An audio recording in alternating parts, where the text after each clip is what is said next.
save the alpha draws. Don't touch them when you see them in the wild or in the bush. Okay, that's enough nature talk. Now let's talk about the new heat coming up right now. Heats in the round of 16, heat number 4. Filipe Toledo, two-time world champ, up against Jake Marshall. Just when you think John's back in there, one more wave. Swooping into this one, this is Jake Marshall. Marshall in the non-priority heat. Looks like he wanted a layback right there. He's grooving, doing the body talk back into the barrel. A barrel which was really hard. Is Jake trying to kind of stall it out, getting a little touch of the lip, maybe getting kind of a sniff out.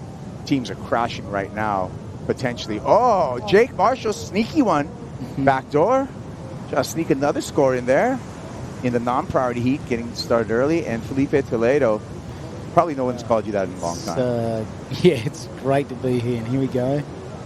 Jake Marshall, non-priority heat, being really smart. Great barrel at backdoor for Jake. And he is going to put some pressure on Filipe Toledo, who he is matched up against. So that's going to be a meaningful score for Jake Marshall, and he's doing that in his non-priority section of his heat, getting a head start, Flick. Wow, if you're a grommet right now and you're watching this, take note. Oh my. No! Coming out of the barrel!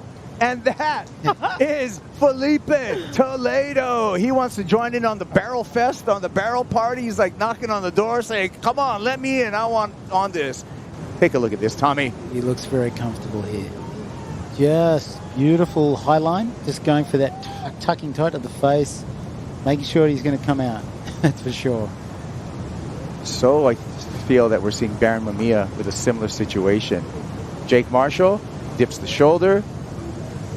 Gets a cover.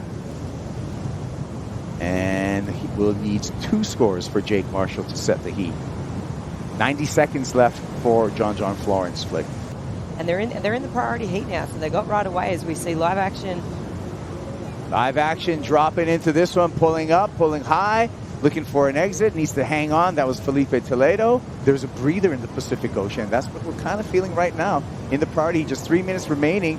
Toledo sneaking into this one, spit on the two-time world champ, and a beautiful lip line float to turn the heat up against Jake Marshall. He needed to. Let's take a look again, Flick, starting with Filipe Toledo. Yeah, Filipe maximizing that tube time, but this is the little moment we're talking about. I mean, that was not a easy. For Filipe Toledo, answering back here, Jake yanks on the rail and also gets spit out. So what an exchange between these two. A little claim there.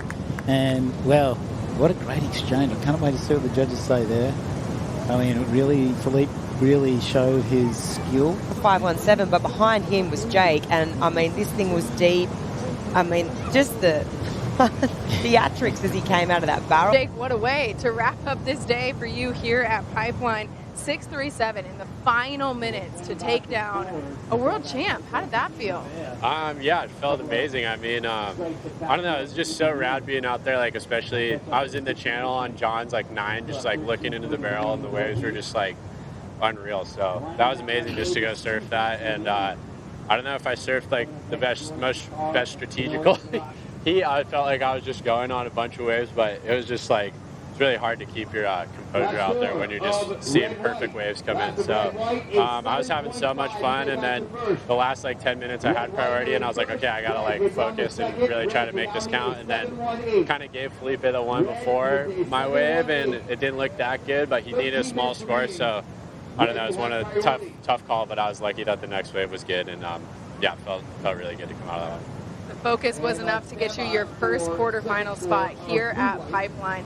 How important is that for you as you head into 2025? Yeah, it feels great. I mean, last year I made a couple quarterfinals. I was like pretty consistent with like 9s and quarters. So this year I'm really looking to get in those finals and try to win some comps. So this is a good step in the right direction, and gives me a good opportunity tomorrow. So I'm excited.